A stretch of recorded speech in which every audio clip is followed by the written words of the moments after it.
Good morning all of you. चलिए आज हम पढ़ते हैं पार्ट्स ऑफ स्पीच का दूसरा पार्ट यानी कि प्रोनाउन। इसके पहले हम बताना चाहेंगे कि आपने पढ़ा होगा नाउन के बारे में।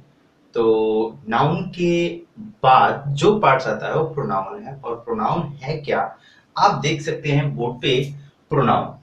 इसमें अगर हम पी आर को हम हाइड कर दें तो आप पी आर ओ को हाइड करने के बाद नाउन आता है। मतलब साफ साफ जाहिर है कि ये भी एक पार्ट्स नाउन के परोक्ष में ही है। यानी कि इसका डिफिनेशन बनता है a word that is used in place of a noun और अ फ्रेज कॉल्ड प्रोनाउन। ऐसा शब्द जो नाउन के बदले प्रयोग किया जाता है बोलने में या लिखने में, अतः उसको हम प्रोनाउन यानी कि सर्वनाम कहते हैं। चलिए दोस्तों हम देखते हैं कि यह जो प्रोनाउन है कितने प्रकार का होता है। तो छोटा सा एग्जांपल मैंने दे रखा है छोटे में, he she it I we etcetera बहुत सारे होते हैं। तो उन्हीं सारे प्रोनाउंस को हम आगे पढ़ते हैं इनके भागों को कर करके। अब इनके हम भाग के बारे में हम बात करें तो मॉडर्न इंग्लिश ग्रामर में ये 11 प्रकार के होते हैं, बट आपकी सहूलियत के लिए हमने इसको 10 भागों में बांटा हुआ है जिसको आप ढंग से स्टडी कर सकते हैं। There are 10 kinds of pronouns जो कि आपके बुक्स में भी मिलते हैं डिफिनेशंस के साथ, और वही चीजें हम आपको यहाँ पे प्रेजेंट कर रहे हैं। और पहला जो इसका प्रकार है वो है पर्सनल प्रोनाउन।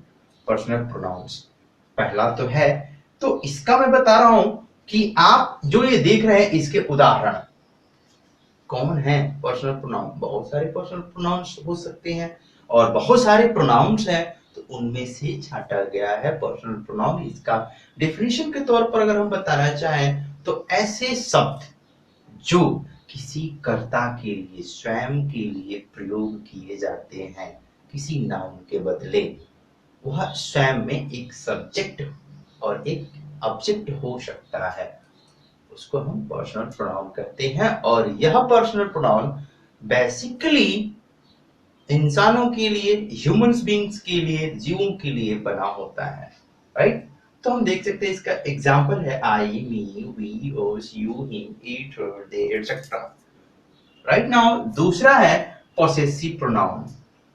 इसी के बाद आता है ये जो पर्सनल प्रोनाउन है, अभी हम अगले पार्ट्स में हम आपको बताएंगे, अगले वीडियो में बताएंगे कि ये जो पर्सनल प्रोनाउन है इन्हीं से पॉसेसिव प्रोनाउन भी बनता है। तो आप देख सकते हैं इसका एग्जांपल आपका mine, ours, yours, his, hers, theirs, इसमें सभी में एस लगा हुआ है, मतलब इनका, अपना, उनका, उसके इत्यादि आता है। इसका हिंदी रूपांतरण किया जाए तो उसके बाद आता है तीसरा डेमोन्स्ट्रेटिव प्रोनाउन। डेमोन्स्ट्रेटिव प्रोनाउन का मतलब ही होता है संकेत करना, किसी भी वस्तु, किसी भी व्यक्ति की तरफ संकेत करना।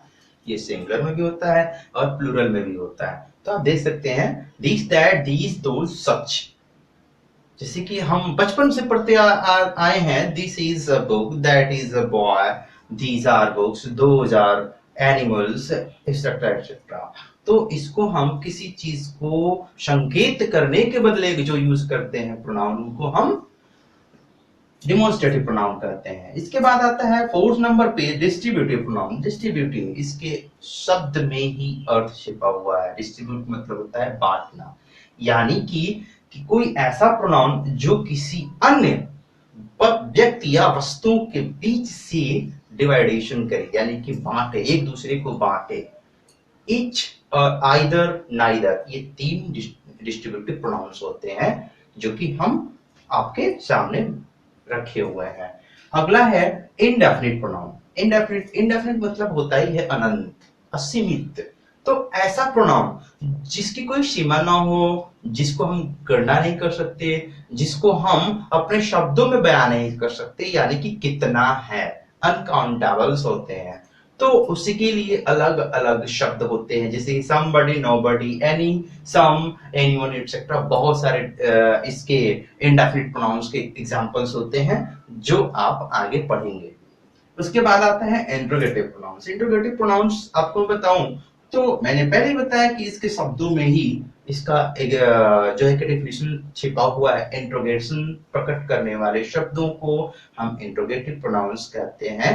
और ओ आपके सामने हु, हुम, हुज, व्हिच, दैट, व्हाट। अब आप कहेंगे कि इसमें व्हाई नहीं है, इसमें व्हेन नहीं है, तो ये सब नहीं होते हैं।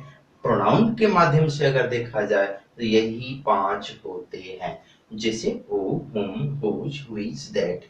इसका एग्जाम्पल्स हम एक एक करके आपके अगले वीडियो के पार्ट्स में हम बताते रहेंगे और एग्जाम्पल सहित आपको यूज करना भी बताएंगे। रिफ्लेक्स, उसके बाद आता है रिफ्लेक्सिव प्रोनाउन। रिफ्लेक्सिव प्रोनाउन में आप देख सकते हैं, sorry relative pronouns. Relative pronouns में आप देख सकते हैं कि दोनों चीजें, आपकी दोनों चीजें सेम दिखाई दे रही हैं, इसमें सिर्फ एक दैट जुड़ा हुआ है। तो आप इतना समझ लीजिए कि इंट्रोगेटिव यानी कि प्रश्न पूछा जाए तो प्रश्नवाचक सर्वनाम यानी कि इंट्रोगेटिव प्रोनाउंस, राइट। अगर जहां पे संबंध प्रकट किया जा रहा हो तो रिलेटिव प्रोनाउन। लेकिन होता यही है, यहां पे प्रश्न पूछने के लिए और ये दो नाउन्स या दो प्रोनाउंस या दो किसी ऑब्जेक्ट्स को आपस में जोड़ने के लिए किया जाता है, या दो फ्रेज को आपस में जोड़ने के लिए किया जाता है। राइट नाउ हम देखते हैं अगला रिफ्लेक्सिव प्रोनाउन। रिफ्लेक्सिव, रिफ्लेक्स मतलब होता है, रिफ्लेक्ट का मतलब ही होता है परोक्ष रूप से, यानी कि परिवर्तित होकर। खैर वो तो साइंस की बात है। तो रिफ्लेक्सिव प्रोनाउंस में हम देक सकते हैं कि इसमें पोसेसिव प्रोनाउंस में जो आते हैं माई, योर, इट्स और हिम, तो मैं बता दूं कि इसमें सेल्फ लगाने से, सेल्फ और सेल्फ्स लगाने से ये प्राप्त होता है एम्फैटिक प्रोनाउन।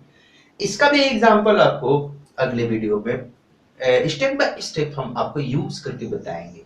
राइट नाउ पहले हम इसका एग्जांपल ही हम देखते हैं कि कौन क्या होता है। यहाँ पे अगला आता है एम्फैटिक, ठीक है। प्रभाव, अपना प्रभाव छोड़ता है, एकदम एक्सप्रेस्ड मैनर में इसका प्रयोग किया जाता है, लेकिन होते सेम है। आपने देखा मैंने कॉमा कॉमा लगा दिया है, यानी कि सेम चीजें यही होती हैं जैसे कि मैंने आपको यहाँ पे बताया। इसका भी यूज हम बताएंगे। रेसिप्रोकल प्रोनाउन 10वां है, इसका बस दो ही शब्द होता है, each other, one another, right. Each other, one another, बस दो ही होता है। इसको आप पढ़ेंगे अपने इंग्लिश ग्रामर में रेसिप्रोकल प्रोनाउंस के अकॉर्डिंग। इसके बाद हम इन सभी प्रोनाउंस को टुकड़ों टुकड़ों में हम अलग अलग पार्ट में अलग अलग वीडियो पार्ट्स के अनुसार हम पढ़ेंगे। तब तक के लिए थैंक यू।